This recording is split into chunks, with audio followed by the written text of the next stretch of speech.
আমার কবিতার নাম বেহিসাবি। লিখেছেন স্বপন কুমার বৈদ্য। কণ্ঠে আমি স্বপ্না বেগম। একদিন আমার মতো তুমিও বড্ড একা হয়ে যাবে।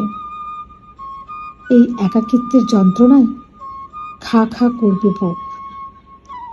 আমাকে ভুলে থাকতে চাইলেও বারবার মনে পড়বে তোমাকে। পৃথিবীর তাবৎ সৌন্দর্য মুছে যাবে তোমার মন থেকে।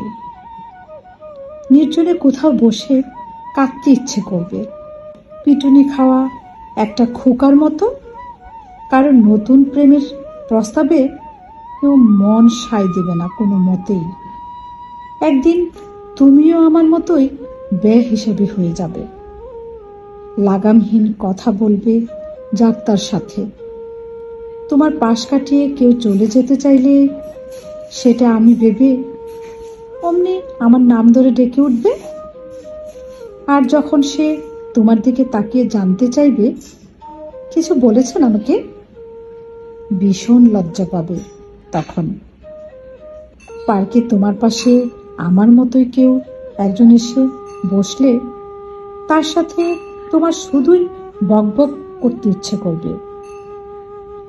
বেহিসাবি খরচ করা সেলিব্রিটিদের মতো একদিন তুমিও আমার মতো স্বপ্ন বিদ্বেষী হয়ে উঠবে। ঘুমের চোখ জড়িয়ে আসতেই যখন আমাকে নিয়ে স্বপ্ন দেখতে শুরু করবে, ঘুম ভাঙার পর গালিগালাজ করবে সেই স্বপ্নের মোহনীয় আকর্ষণীয় টানে যন্ত্রণাকে হয়ে যাবে আমার মতো বেহিসাবি পথ চলার উদ্ভ্রান্ত পথিক কিংবা নিশাচর।